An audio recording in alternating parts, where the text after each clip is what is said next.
நடிகர் தயாரிப்பாளர் அவர் யார் துரோகம் பண்ணார் மட்டும் சொல்லாம ஒட்டுமொத்த ப்ரொடியூசரை எது தப்பு பண்ண மாதிரி ஜெனரலா பேசி போயிட்டார். தம்பி, உங்களுக்கு துரோகம் பண்ணவன் தப்பு, அது எப்படி துரோகம்லாம் தெரியாது. இது ஒரு ப்ரொடியூசர் நடத்துகிற விழா. அவர் என்ன கஷ்டப்பட்டாருன்னு நீங்கள் அவரை பார்த்து கேட்டால் தான் தெரியும். ஒட்டுமொத்தமாக பேசிட்டு ப்ரொடியூசர் கவுன்சில் தலையிடலை. நீங்கள் கவுன்சிலில் போய் கம்ப்ளைண்ட் பண்ணீங்களா? கோச்சிக்காதீங்க, ஒரு அண்ணனா கேட்குறேன். எத்தனை மெம்பர் இருக்காங்க? 2000 மெம்பர் இருக்காங்க. எவ்வளோ பிரச்சனை, படம் எடுக்கிறோம் 200 பேர் எடுக்கிறான், எத்தனை பிரச்சனை வரும். அப்போ ப்ரொடியூசர் கவுன்சிலில் வந்து கேட்கும். நாம் இப்போ நடிகர் சங்கம், நீங்கள் நடிகர்னா நடிகர் சங்கம் போகணும். இப்போ பாருங்கள், நீங்கள் இந்த தம்பி நம்ம நல்லா பேசுனீங்க, பட்டு திருட்டு விசிறியை பற்றி லைக்கா பற்றி பேசுனீங்களே. பர்மா பசாரில் போய் கலவரத்தை பண்ணி அடிச்சு நொறுக்கி 5 நாள் ஜெயிலில் இருந்த கே ராஜனை அவன் ஆதிச்சானா? ஒரு தாதரிச்சானா? செய்யவே மாட்டான். நீ தலையிட்டினா என்ன பண்ணுவாங்க பின்னால? அவர் எதுக்கு அங்க போறாரு? நானா போனேன். உலக நாயகன் எனக்கு போன் போட்டு அவரு போய் கலவரம் பண்ணி அங்க வெட்டு குத்தாயி அவர் ஓடி போய் செக்ரட்டரியேட்டு கிட்ட இருந்து எனக்கு போன் பண்றார். திருப்பி ஓடும்போது பர்மா பசார்ல எல்லாம் வந்து வெட்டிட்டாங்க, கலவரம் ஆயிடுச்சு, நீங்க பாப்பா. அப்ப நான் தமிழ் திரைப்பட பாதுகாப்பு கழகம்னு ஆரம்பிச்சு திருட்டு விசிடி தயாரிக்கிறவன் விற்கிறவன் கடையெல்லாம் அடிச்சுக்கிட்டு இருக்கேன், ரவுடிசம் பண்ணேன். போலீஸ் என்னை எச்சரித்தது, கவலைப்படலை, என் சினிமாவை அழிச்சுக்கிட்டு இருக்கீங்க, அவனை அடக்க குண்டர் சட்டத்தில் போடுன்னு போராடி 5 நாள் ஜெயிலுக்கு போன சினிமாக்காரர் யாருன்னா இருக்கானா? அது மட்டும் இல்ல, 9 படம் எடுத்து 3 கோடி லாஸ் ஆனேன். அதுல டபுள்ஸ் ஒரு படம், பிரபுதேவா மீனா, இந்த என் தம்பி தேவாவின் மகன் ஸ்ரீகாந்த் எங்க செல்ல பிள்ளை, அவனை மியூசிக் டைரக்டரா போட்டேன். ஃபர்ஸ்ட் பிக்சர் நான் தான் போட்டேன். அடுத்து நினைக்காத நாளில் பார்த்திபன் தேவனே, என் தம்பி தேவா தேனிசை தென்றல், அவர் இசை. இப்படி எல்லாம் இருக்கு. அது 2 படமே எனக்கு லாஸ். சின்ன படம் எடுத்து சின்ன லாஸ், பெரிய படம் எடுத்து பெரிய லாஸ். நானும் இந்த சினிமாவுக்காக உழைச்சிட்டு இருக்கேன். அதை விட்டுட்டு எல்லாரும் நல்லா இருக்கணும். படம் எடுக்கிறோம் முதல்ல நல்லா இருக்கணும். படம் எடுக்கிறோம் நல்லா இருந்தா சினிமா உலகமே நல்லா இருக்கும். கலைஞர்கள், வேலையாள், தொழிலாளி எல்லாரும். இந்த என் பேரரசு பேருரையாற்றினார், எல்லா சப்ஜெக்டும் தொட்டுட்டார். நம்ம பேசுறதுக்கு ஒன்றும் இல்லை, அவர் சொன்னதெல்லாம் உண்மை. ஆனால் இப்போ 5 யூடியூப்ல நான் பேட்டி கொடுத்துருக்கேன். 5 நாளாக என்கிட்ட வந்துக்கிட்டே இருக்காங்க. எதுவா இருந்தாலும் ஸ்ட்ரைக் என்பது கூடாது, பேசி தீர்க்க வேண்டும். ப்ரொடியூசர்ஸ் தம்பி, ஒன்று கேட்குறேன், ஒரு 5 வருஷ கணக்கு எடுத்துங்க. அண்ணனை தப்பா நினைக்காதீங்க. வேதனை, எல்லா ப்ரொடியூசர் வேதனையும் என் மனசில் இருக்கு. ஏன்னா ப்ரொடியூசருக்காக நான் வாழ்ந்துக்கிட்டு இருக்கேன். இந்த 5 வருஷத்துல படம் எடுத்தவன் 1000 பேர் இருப்பாங்க, 1500 2000 கூட இருக்கும். அது எத்தனை பேர் இப்போ படம் எடுக்கிறாங்க? யாரும் அதுல போன வருஷம் படம் எடுத்தவங்க இப்ப யார் எடுக்கிறாங்க? ஏன் எடுக்கல? என் ப்ரொடியூசருக்கு என்னன்னா, ஒரு படம் எடுக்கும் போது பணம் போட்டு அது வெற்றி பெற்று பாதி பணம் வந்தா கூட மறுபடியும் படம் தான் ஆரம்பிப்பான். 100% திருப்பி வர வேண்டாம். பாதி பணம் திரும்பி வந்தாலும் படம் தான் ஆரம்பிப்பான். 100கணக்கான தொழிலாளிக்கு வேலை. நடிகர் எப்படி வாழ்றாங்கன்ற பத்தி எனக்கு கவலை இல்லை, அவங்க எப்படி ஒன்னா வாழ்ந்துருவாங்க. ஒரு படத்துல ஒரு 50 லட்சம் சம்பளம் வாங்கினா ஒரு 2 வருஷம் தள்ளலாம். ஆனா என் தொழிலாளி கதி என்ன? அன்னன்னைக்கு வேலை செய்ய சம்பாரிச்சாதான் அவங்க கூட பிழைக்கும். இப்ப திடீர்னு ஸ்ட்ரைக்குன்னு அறிவிச்சா அவங்க குடும்ப கதி என்ன? முன்னால விஷால் ப்ரொடியூசர் கவுன்சில் தலைவராக இருந்தப்போ கியூப் பணம் வாரத்துக்கு 8000 கட்டணும். கியூபுக்கு படம் தியேட்டருக்கு வரணும்னா கியூப் மூலமா தான் வரும். 8000 வாரத்துக்கு. அது அதிகமா இருக்கு, குறைக்கணும்னு ஸ்ட்ரைக்குன்னு ஆரம்பிச்சிட்டார்.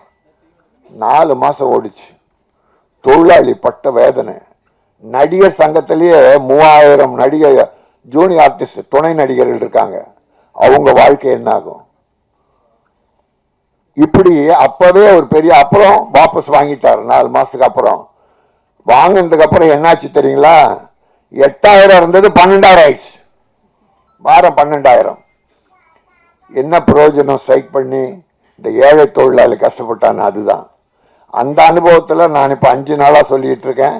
பேட்டியில் நீங்க இந்தியா கிளிட்ஸ், சினி உலகம், அப்புறம் ஆதம் தமிழ், இன்னும் 2 யார பேர் எனக்கு நினைவில்லை. பேட்டி 5 நாளா கொடுத்துக்கிட்டு இருக்கேன். என்னை தேடி தான் வர்றாங்க. பேசுவோம், எதுவா இருந்தாலும் பேசுவோம், நடிகர் தவிர்த்து பேசுவோம். சில நடிகர்கள் ப்ரொடியூசரை வேதனைப்படுத்துறாங்களே. என்ன வேதனை தெரியுமா? கொடுமை பண்றாங்க. 11 மணிக்கு ஷூட்டிங் வர்றான், 9 மணிக்கு ஷூட்டிங்க்கு 3 மணிக்கு போயிடுறாங்க. என்ன ஒரு நாள் கால் ஷீட் எவ்வளவு செலவாகுது தெரியுமா? அப்ப யாருடைய லாஸ்? கடைசியில் ரிலீஸ் அப்போ ப்ரொடியூசர் அந்த பணம் வாங்கி சம்பாரிச்சிங்களே, யாராவது அந்த ப்ரொடியூசருக்கு துணையா நிக்கிறாங்களா? நிக்கணும்னு அவசியம் இல்லை, ஆனா நின்னீங்கன்னா நல்லது. ஒரு முதலாளி நமக்கு பணம் கொடுத்த முதல்ல கஷ்டப்படக்கூடாது. நின்னா அவர் ஒரு ஆறுதல் கூட இருக்காங்க. அதனால ப்ரொடியூசர் வேதனை சாதாரண வேதனை இல்லை. 80% ப்ரொடியூசர் காணாமல் போய்விட்டார்கள். வீடு, சொத்து, சுகம் எல்லாம் இழந்துட்டாங்க. இது வரலாறு. நீங்க எடுத்து பாருங்க, கணக்கு பாருங்க. இன்னைக்கு நான் இவ்வளவு பேசுறேன், இவ்வளவு போராடினேன், ஜெயிலுக்கு போனேன், ப்ரொடியூசர் பற்றி பேசிக்கிட்டு இருக்கேன். ஒவ்வொரு ஆடியோ ஃபங்க்ஷனை கூப்பிடுறது அதுக்காக தான் கூப்பிடுறாங்க. ஒரு 32 சின்ன ப்ரொடியூசருக்கு நான் பணம் கொடுத்துருக்கேன். 32 சின்ன ப்ரொடியூசருக்கு படம் எடுக்க பணம் கொடுத்துருக்கேன். அதில் 5 பேர் திட்டம் போட்டு மோசடி பண்ணி என்கிட்ட 3 கோடி ரூபாய் கிட்ட பண்ணிட்டான். மோசம் பண்ணி. அவன் பேரை சொல்ல விரும்பல, பெரிய ஆள் தான். ஆனா 18 படம் ரெடி ஆயிடுச்சு. 18 படம் முடிஞ்சிருக்கு. ஆனா ரிலீஸ் பண்ண முடியல. விளம்பரம் பணம் பண்ணல. விளம்பரம் 50 லட்சமாவது வேணும். கியூபுக்கு ஒரு 25 லட்சமாவது வேணும். மற்ற ஒரு ஆடியோ ஃபங்க்ஷன் நடத்தினா இப்ப 10 லட்சம் செலவாகுது குறைஞ்சபட்சம். இது யார் கையில இருந்து கொடுக்கறது? பூசணிக்காய் முதல்ல தேங்காய் பழம் வாங்குறாங்களே பூஜைக்கு, அதுல இருந்து படம் முடிஞ்சு பூசணிக்காய் உடைக்கிற வரைக்கும், ஆடியோ ஃபங்க்ஷன் நடத்துற வரைக்கும், ரிலீஸ் நேரம் வரைக்கும் அந்த ப்ரொடியூசர் படுற பாடு இருக்க. ஆரம்பத்துல இருந்து அனுபவிச்சவங்க, சம்பாதிச்சவங்க யாருமே கூட இருக்கிறது இல்லை. இருந்தா நல்லது, இருக்கணும்னு அவசியம் இல்லை. ஒரு மனிதாபிமானம். ப்ரொடியூசர் நம்மளை வச்சு படம் எடுத்தார், அவர் கூட இருந்து ரிலீஸுக்கு உதவுவோம் என்று நினைச்சா அவருக்கு ஒரு தெம்பா இருக்கும். வேற ஒண்ணும் இல்லை. அதனால உங்களுக்கு யார் துரோகம் பண்ணாங்களோ அது தப்பு. அப்படி பண்ணியிருந்தா உங்க மனத்தை நோகடிச்சிருந்தா. இது பொது. இதுல எனக்கு என்னன்னா, ஏதோ நிறைய ப்ரொடியூசர்ஸ் உங்களை பாதிக்க வச்ச மாதிரி தெரிஞ்சது. அதுக்காக தான் சொன்னேன், தப்பா நினைக்காதீங்க. இங்க வாமா.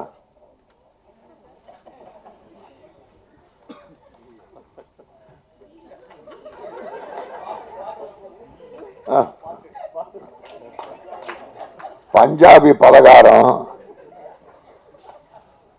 பார்த்தாலே பசியாரும். இல்ல எடுக்குது, இப்போ பசி எடுக்குது தம்பி. செய்யாத சேதாரம். நான் தானே அதுக்கு ஆதாரம். இந்த குசும பிடிச்ச சினேகர் இருக்கான் பாரு தம்பி, சத்தியமா வரிகள் பிரமாதம். 3 பாட்டு. என் தம்பி தேவா இருந்தாலே அதுல ஒரு முத்திரை, அதுக்குன்னு ஒரு பேர் இருக்கும். சின்ன ப்ரொடியூசருக்கு அவர் ஹெல்ப் பண்ணுவார் பாருங்க, அப்படி பண்ணுவார். அதுதாங்க மனிதாபிமானம். ஒரு ப்ரொடியூசர் வந்து பணத்தை எடுத்துட்டு வந்து உங்ககிட்ட வந்துட்டா அவன் பாவப்பட்டவன் இல்ல, அவ்வளவு வேதனை அனுபவிக்கணும். கடவுள் என்ன, நீ பாவப்பட்டவன், உன் பணத்தை எடுத்து எல்லாரும் கூடணும். என்ன ஆசையில படம் எடுத்தார் ராமலிங்கம்? ராமலிங்கம் என்ன அனுபவிச்சிட்டார் இதுல? தம்பி சிவம் அற்புதமா அவருக்கு ஒத்துழைச்சு பிரமாதம் பண்ணி, ட்ரெய்லர் பிரமாதம் தம்பி. இதுல வெற்றி தெரியுது தம்பி. சிவம் வெற்றி தெரியுது, ஒரு குறையும் இல்லை. பல ஆடியோ ஃபங்க்ஷன் கலந்துக்கிறோம். ஆனா மன நிறைவோட இந்த படத்தை பார்த்தோம். அந்த பஞ்சாபி பலகாரம் தான் கொஞ்சம் பசி எடுக்க வச்சிருச்சே தவிர மற்ற வகையில் எல்லாமே எனக்கு நல்லா இருந்தது. ராதிகா என் வீட்டு புள்ள அது. அப்புறம் தம்பி 2 பேரும் அந்த டான்ஸ் அழகா பண்ணிருக்காங்க. அந்த ஃபர்ஸ்ட் நைட் சீன் கூட இந்த ஓவர கவர்ச்சி என்பது இல்லை, விரசம் இல்லாம. எனக்கு விரசம் இருக்கக்கூடாது. நம்ம தாய்மார்கள்லாம் தங்கச்சி அக்கா எல்லாம் சந்தோஷமா பார்க்கணும். ஐயோ பாவி பாவி படமா எடுக்கிறான்னு சொல்லக்கூடாது. அந்த மாதிரி அந்த ஃபர்ஸ்ட் நைட் சீன் கூட ஒரு சும்மா சின்ன கவர்ச்சி இருந்தது. தப்பு இல்லை, அது வேணும், அது வேணும். ரொம்ப அழகா பண்ணீங்க. எனக்கு மனசு திருப்தியா இருக்கு. இந்த படம் வெற்றி பெறும். இந்த படம் வெற்றி பெற்று என் ராமலிங்கம் அடுத்து படம் ஆரம்பிக்கணும். ஆரம்பிச்சு இந்த தம்பிகளுக்கெல்லாம் வேஷம் கொடுக்கணும், கலைஞர்களை காப்பாற்றணும். இந்த கலைஞர்களே நீங்களும் ப்ரொடியூசரை காப்பாத்துங்க. எல்லாத்தையும் அனுபவிச்சுட்டு கைவிட்டுட்டு நடுத்தெருல விட்டுட்டு போயிடாதீங்க. ஆயிரக்கணக்கான ப்ரொடியூசர் அனாதையாக அலைகிறார்கள். எல்லாத்தையும் இழந்து சுகம் துக்கம் குடும்பம் எல்லாத்தையும் இழந்து அலைகிற வரலாறு என்னிடத்தில் இருக்கிறது. அதனால இப்ப இருக்கிற சினிமா ஸ்ட்ரைக், தொழிலாளர்களை பட்டினி போடாதீர்கள். பேச்சுவார்த்தை மூலம் எல்லா பிரச்சனைகளையும் தீர்த்து கொள்ளலாம். நடிகர் சங்கமம் தவறு செய்கிற அந்த நடிகர்களை கண்டிக்கணும். தெரியும், நடிகர் சங்கத்துக்கே தெரியும் யார் யார் எப்படி, எல்லாரும் சொல்ல. இப்போ கார்த்திக் தம்பி இருக்குது, ஜெயம் ரவி இருக்குது, விஜய் சேதுபதி, சிவகார்த்திகேயன், இன்னும் நிறைய நடிகர்கள்லாம் டேட்டு கொடுத்தா கரெக்டா பர்ஃபெக்டா நடிச்சு முடிப்பாங்க. அவ்வளவுதான் வேணும். 9 மணி கால் ஷீட்னா ரஜினி சார் 7:30 மணிக்கெல்லாம் வந்து உட்கார்றாரு. அன்னைக்கு சிவாஜி கணேசன் 7:30 மணிக்கு மேக்கப் போட, அதனால்தான் காலமெல்லாம் வாழ்ந்தார்கள். இன்னைக்கு ரஜினிகாந்த் சூப்பர் ஸ்டார் பேர் எடுக்கிறாருன்னா எந்த ப்ரொடியூசருக்கும் அவர் வேதனை தந்ததில்லை. 95% எல்லாமே வெற்றி படங்களை கொடுத்து ப்ரொடியூசரை வாழ வைத்தார். ஆகவே எல்லோரும் தயாரிப்பாளர் நன்றாக இருக்க வேண்டும் என்று நல்ல மனதோடு வாழ்த்து வேலை செய்யுங்கள். கடைசி வரை துணை நெல்லுங்கள். சினிமா வெற்றி பெறும். எல்லோரும் நலமாக இருக்கலாம் என்பதை சொல்லி இந்த P2 2% வெற்றி பெற்று இந்த 2% ப்ரொடியூசர் அண்ட் டைரக்டர் கூட அவரோட இணைந்த கலைஞர்கள், இசையமைப்பு எல்லாரும் நல்லா இருக்கணும், மகிழ்ச்சியா இருக்கணும், வெற்றி பெறணும். நன்றி, வாழ்த்துக்கள்.